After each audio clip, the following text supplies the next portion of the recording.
the Within Orb podcast. Come get Within Orb. Hello, my name is Jenn Zahrt, and welcome to Within Orb, a production of the Celestial Arts Education Library, a podcast bringing people together around the love of astrology, books. Join me as I interview people about the astrology books that changed their life and practice. You can support the podcast at withinorb.com. Welcome to another episode of Within Orb, and today it's my pleasure to introduce you to Rosanne Finn, an astrologer local to Olympia, who I spend quite a lot of time with because we are producing a book together. Welcome to the show. Thanks, Jen. It's exciting to be here and to be working with you. It's been quite an adventure so far. That's good to hear. I love an adventure. So how did you begin your adventure with astrology? What was your first astrology book? I realized it was Margaret Hone's, like this old copy of the Modern Text-Book of Astrology. And I think it was mostly, though, through a friend. I was living in an ashram and a friend of mine was into astrology. So I was mostly hearing her talk about it for a couple of years before I picked up any book or thought I was even interested in it. Very cool. So if you were to be cast away in the San Juan Islands, we'll keep you local. But you still had to take some very important astrology texts to you. What would be the 3 top texts you would bring? Well, I think they would be things I would want to sit with for a long time. So Alice Bailey's Esoteric Astrology, which I still don't understand, but which I would want to be able to sit with. And then Helena Blavatsky's The Secret Doctrine.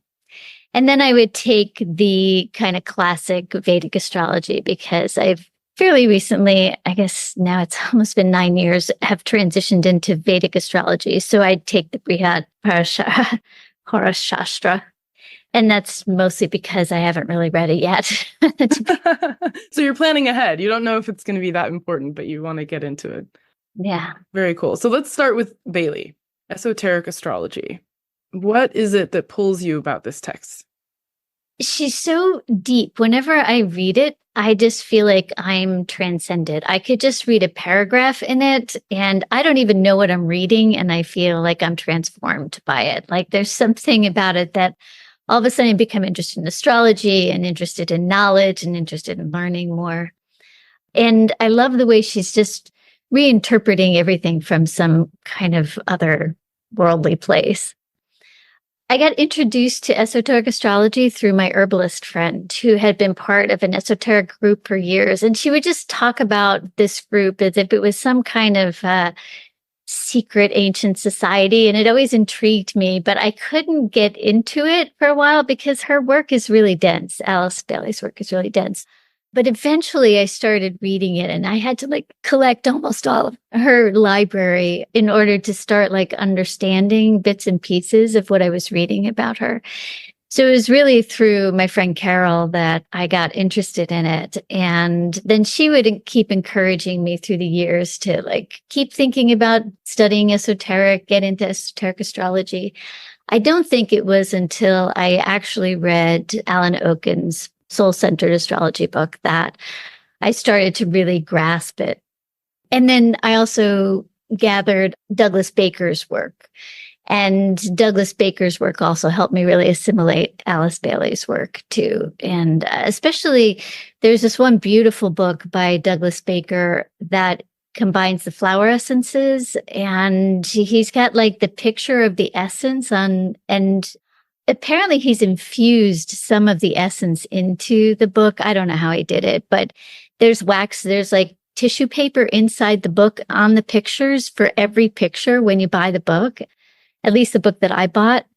So there's something very sacred about that book. And that's how I started getting into the esoteric and started tapping into Alice Bailey's work. But I really feel like I needed Douglas Baker and Alan Oken's work to assimilate her.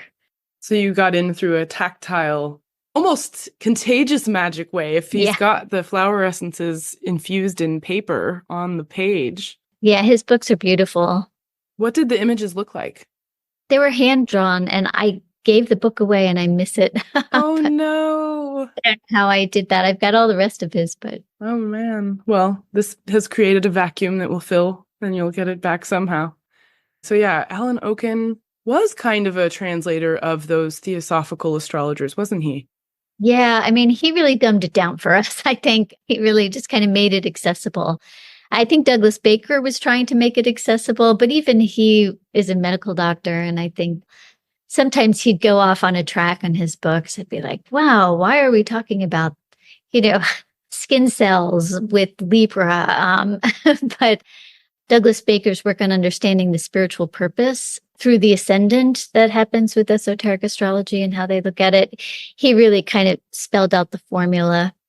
What was your takeaway from that? I still use it. I love the way he thought about the ascendant and even like his symbolism for it. Like he's got different unique symbols for that. And I like the way he enters. In fact, whenever I start my readings, it's the first thing I start with is, here's your spiritual purpose through kind of the lens that I learned through Douglas Baker's books. Do you think that maybe the translation that Baker and Oken did with the theosophical astrological material made it, on the one hand, accessible, but perhaps I know a lot of people who are critical of what the theosophical astrologers were doing. And maybe that criticism comes from what you said, watering it down for us kind of impression. What was your take on that, P? I actually haven't heard the criticisms. So, I mean, I get that Alice Bailey, if you're reading it like a technical book, it's so off. I don't know how you'd actually technically even criticize it because it's so clearly not meant to be real. It's meant to be a portal, I think. So, yeah, I don't know what their criticisms of it are because I think their work is really helpful. I haven't found any issues with it personally. The second book you've chosen is Blavatsky. Which one of her two is the technical one you pick?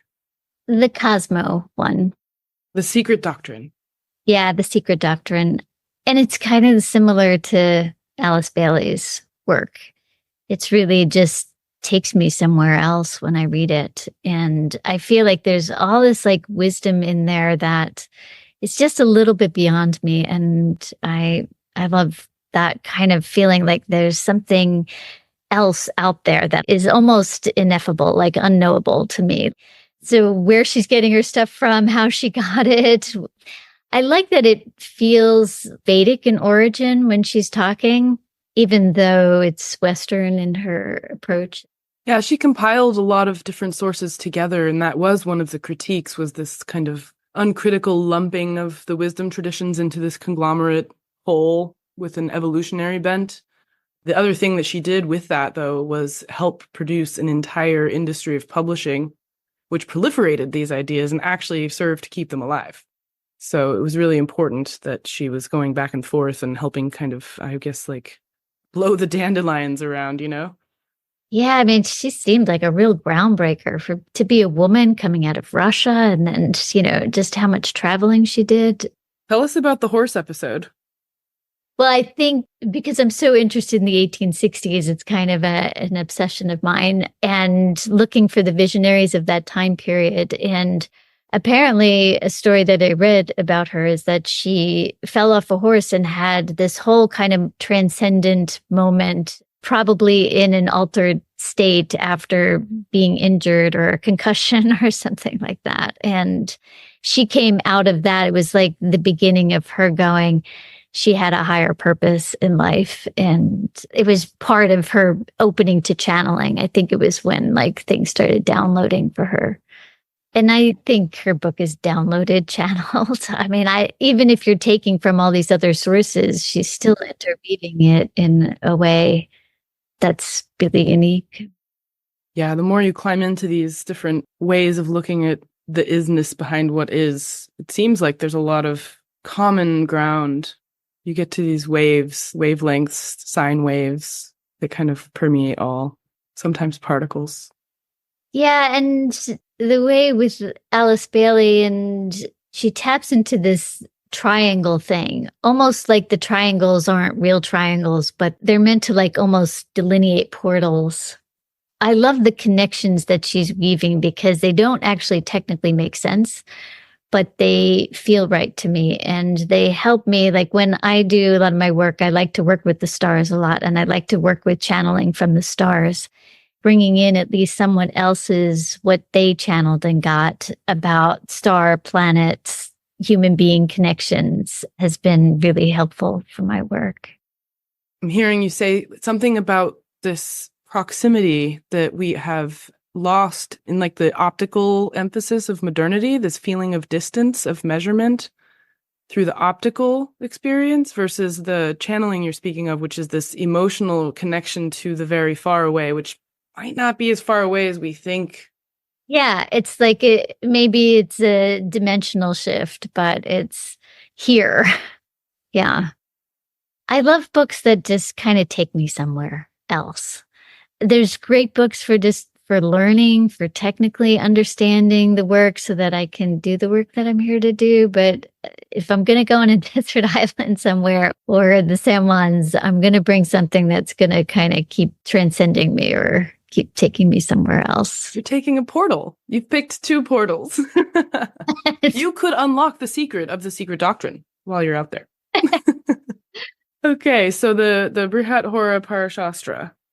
One of the things reasons I would take it is because I'm also really fascinated with Sanskrit and have been studying Sanskrit. And I love that it has the Sanskrit in the book. So I could keep continuing my study of Sanskrit if I was taking that book with me and really get to the fundamentals. I learned Vedic astrology mostly orally through Dennis Flaherty. I studied with him, and he has this thing where it's meant to be taught orally, not through books. But of course, I have a big Vedic library. But this book is the one that feels like it would take me into all the different places that I needed to go for my studies. I mean, I also find that James Kelleher's books are really excellent textbooks for Vedic astrology. But since that's my current fascination, those are the books that I'm really into at this moment. Actually, one of my absolute favorite astrology books, and maybe this is my real desert island book, is The Astrology of Death by Richard Houck. I just love that book. I mean, it's funny, it's brilliant. He brings in all these techniques. He interweaves Vedic and Western, and there's very few books that can do that artfully and skillfully as he does. Yeah, he tried to search for a publisher, and no one would take on the legal risk of publishing anything about predicting death. Wow. So he ended up having to self-publish that book. It just seems like it would be the most popular book on the planet. Even just the way he talks about death, even his messages about what death is and that transcendence and how he brings in so many different ways to look at it. What are some of the favorite takes that he has? I think he describes really beautifully the Hindus' process of looking at death and dying. He doesn't take it very seriously, where he's just like looking at it as a journey. My favorite part in it is when he's talking about, he names it Hawk's Law, and he's actually kind of tongue in cheek making fun of himself, naming it after himself. But the way he talks about the tertiary progression, how it aligns with the dasha sequence, and that this is just kind of a certain magic that happens, that kind of being able to interweave both this Western technique and this Vedic technique is so brilliant, I think. Or even talk about a tertiary progression. I mean, that level of looking has been lost in the modern teachings, as far as I know. I mean, there was a talk at NORWAC about tertiary progressions last year. That was the first time I'd heard it in public in quite some time. Yeah, I think he's the one that got me into looking at them. I mean, it all made so much sense to me once I started thinking about it, but the secondary progressions do go really slowly. So, you're not going to get enough of here's what's happening more quickly in our lives. A lot of things happen in our lives. They don't just, you don't just have one thing happen every, 3 or 4 years. So yeah, I like to use the tertiary progressions. Yeah, tertiary progressions are good for people with lots of Aries. Come on, let's get to it. What's next? What's next? So tertiary progressions, for those listening who don't know, are when a day of the life equals a lunar month of the life. And so for the first 3 years after birth, you get another mapping of a different sine wave of highs and lows in life. I mean, it would be around the lunation cycle, right? Yeah. Mm-hmm. Yeah. I remember reading in that part of Houck's book and just instantly casting my own chart, okay, guys, let's see what's going to happen at this level. And I found something that was pretty astonishing that lined up with, because he's very like dramatic. He's like, if it's not in there, your birth time's wrong. You need to rectify your chart, right? So I'm going, okay, well, let me think about some of the most extreme things that have happened in my own life. And I was like, okay, giving birth, right? So I checked it out and I saw a factor. I don't feel like sharing on air, but I mean, I did see a factor that was completely illuminating that I was just like, oh my God, like it just blows your mind, and if you haven't unpacked that level of your chart, you've got to. Yeah.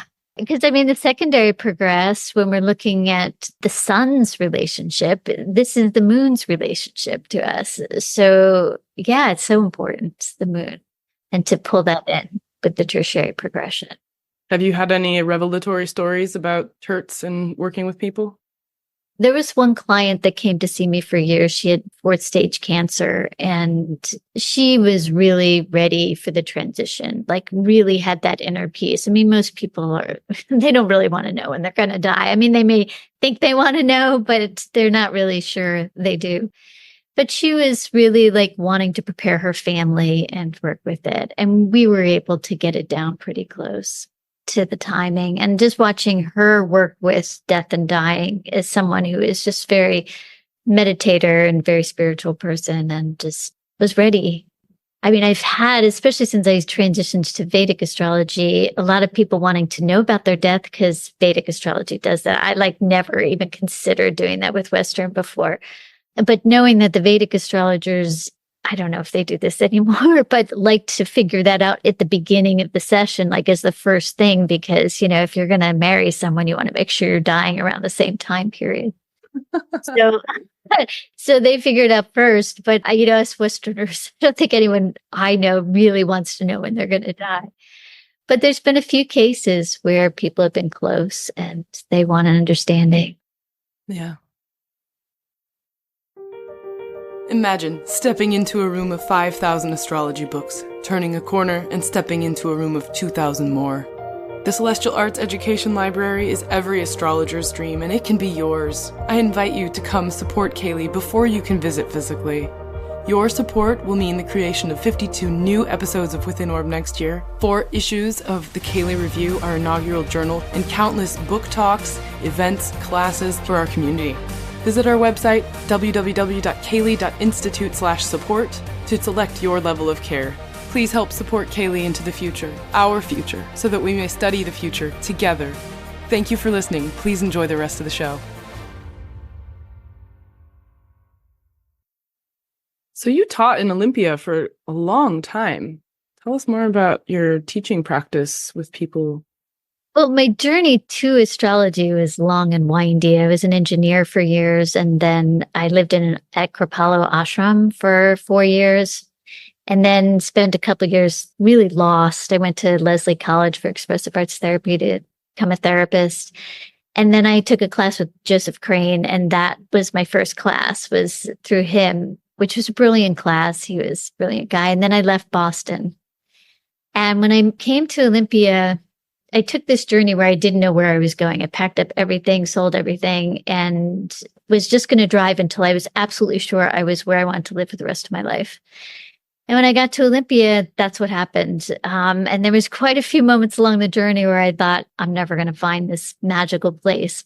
And when I got to Olympia, I found a free place to live, like within 2 days of being here, and a job at Radiance Herbs and Massage, which is a local herb store, but bookstore, and they have massage therapists and new age. It was a new age hub, and there's 20 people working there, and it was just this magical community.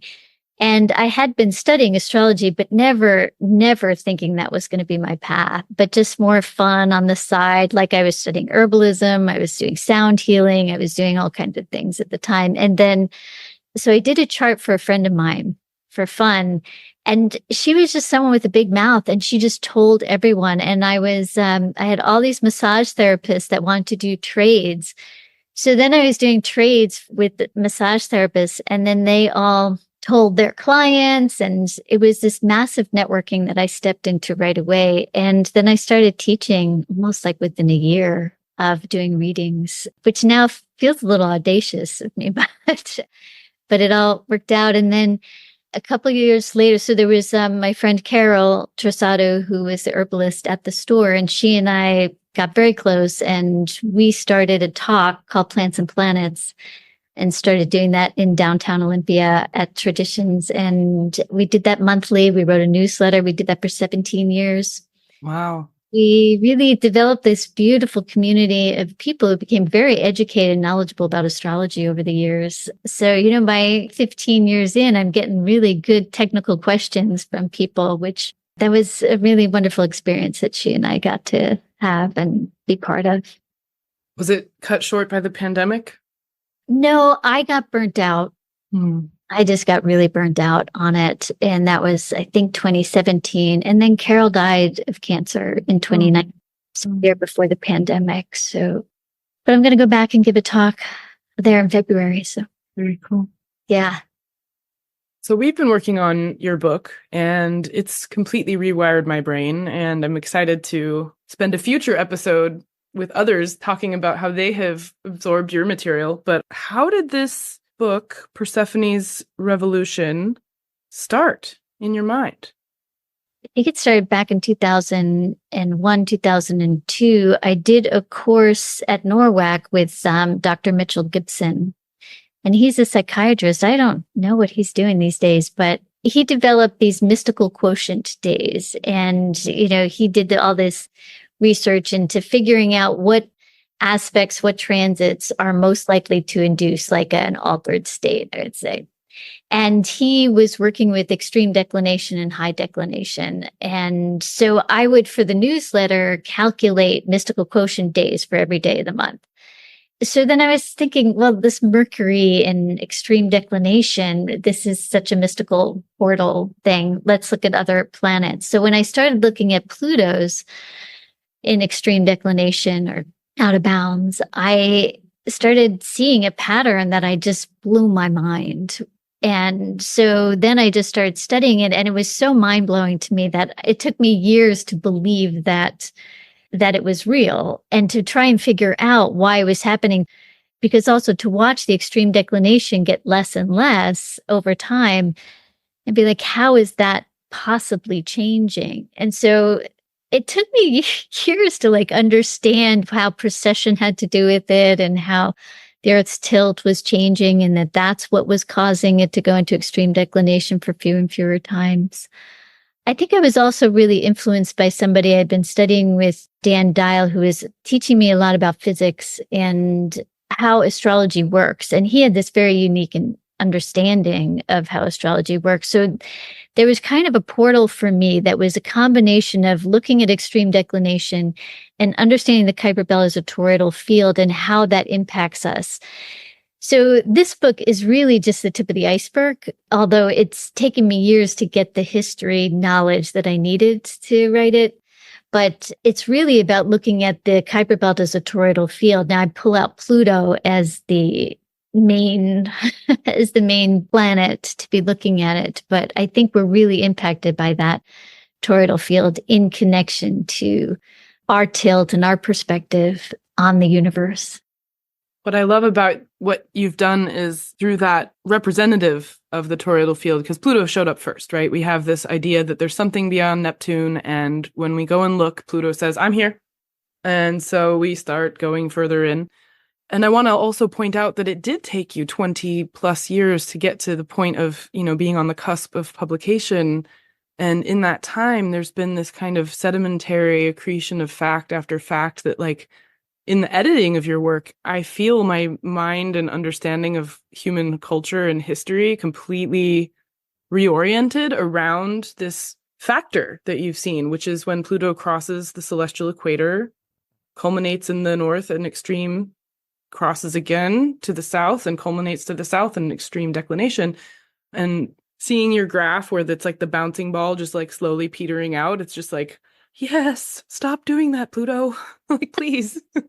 Yeah, and it certainly rewired my brain for understanding history and perspective on everything that's happening in the world. It's like an orientation point for me.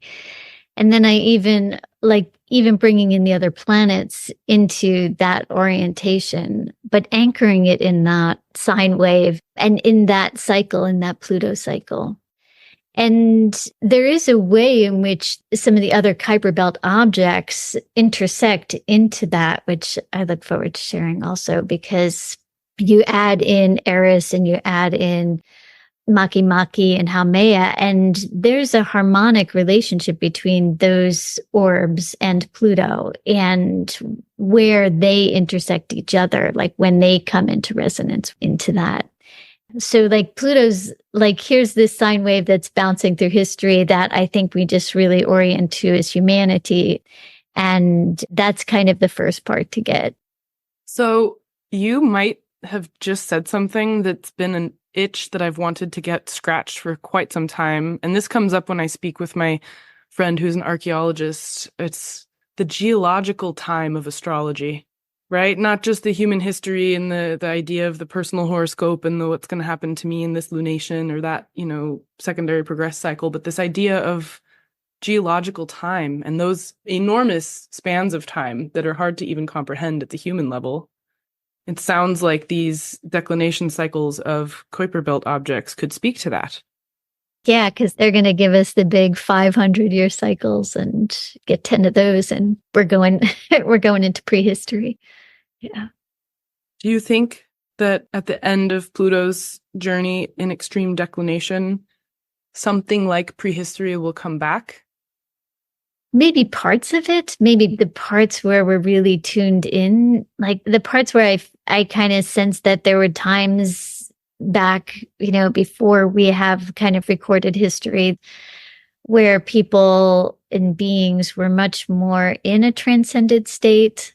I mean, I think it can go along maybe with the Kali Yuga and the way the Yuga is kind of where you have the Sat Yuga, which is a Yuga of light, where people are just enlightened and, awake in a certain transcendent way. So I'm hopeful for that. I mean, I wish that we had a clear, knowing of when the Kali Yuga was. I mean, there's just so many different sources and so many different opinions that I don't think we don't know, but there's this kind of a common consensus that we're kind of in a Kali Yuga, and to think about us moving into a new age. And it's the new age, like the Aquarian new age and the new age with the Mayan calendar and the alignment of the winter solstice with the galactic center. I think it's interesting that those two things, the Aquarian age and the alignment with the galactic center and this winter solstice and Pluto's extreme declination, all have to do with the precession of the equinoxes and how our wobbling planet, really our orientation just matters so much into how we experience, I think, this world and experience life in these human bodies. And as we kind of shift and move more into the energy of the Aquarius and into this alignment that is still very much potent at this time for the next at least 40 years, that I think it's all part of this same sort of potential for awakening. So I think it usually looks worse before it gets better. So speaking of getting better, if someone listening to us now wants to get better at astrology, which books would you point them to? We're going to bring it right back down to the granular.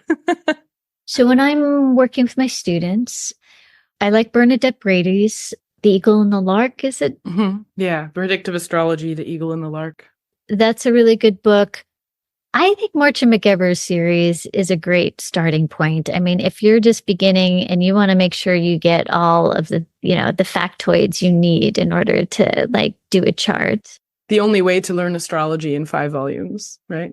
I think it's more than that, because I think one of the higher volumes is her electional. And that's like a classic to me. Even the book design, you make me think it's like an astrological vitamin. Even the books look a little bit like a vitamin pack, Yeah, you got your red ones and your blue ones and your group. Yeah. And you've got, you've got to take your vitamins, get all the new building blocks, your aminos. Yeah. And Dimitri George's new book, The Authentic Self, I'm getting into that one. That's really brilliantly done. I mean, Alan Oken's Complete Astrology. I hand that to people who really, really want to learn, because it's pretty dense and it's not fun. That was my first book, and I fell in love with it. Oh, you thought it was good. Okay, but you're a total nerd. I know. I was in the Sadir Sati when I picked it up. I'll just say that, okay? Most people, when I'm recommending books, like Dimitra George Astrology Workbook is usually the one they're like, yeah, I'm glad you recommended that one, because then I could really start learning. Yeah.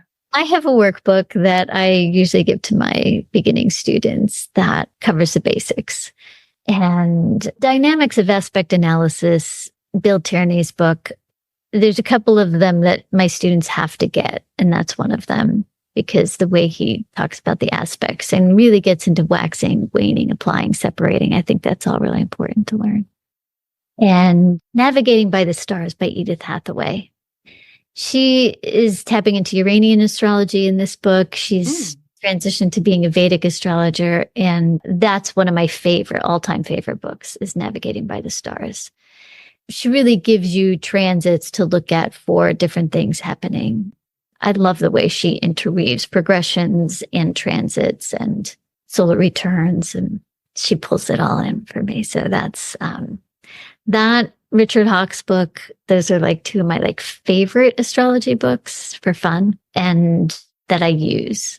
Awesome. Well, thank you so much for sharing all of your wisdom and then the range of astrological texts that are important to you. Where can people find you? My website is astrologywithrosiefinn.com. And I've been going as Rosie Finn for a long time. My book is going to come out Rosanne Finn, so I'm rebranding. So if you've heard of me as Rosie Finn, same person. Yeah, I'm in Olympia, but mostly it's online these days. Very cool. And everybody listening, if you want to hear more from Rosie or Roseanne, we're going to have a book talk through CAELi so that you can interact and ask questions and enjoy the Persephone revolution coming your way. Thank you. Thanks so much, Jen. Thank you for listening to Within Orb. To learn more about the Celestial Arts Education Library, or to become a member, visit our website at caeli.institute. That's www.caeli.institute. If you enjoyed this episode, please help spread the word. Follow or subscribe to Within Orb in your podcatcher of choice, rate it 5 stars, or write us a happy review. This helps others find the show. We also want to give a big thanks to the indie band The E-Block for contributing their song Wake Up for our intro and outro music.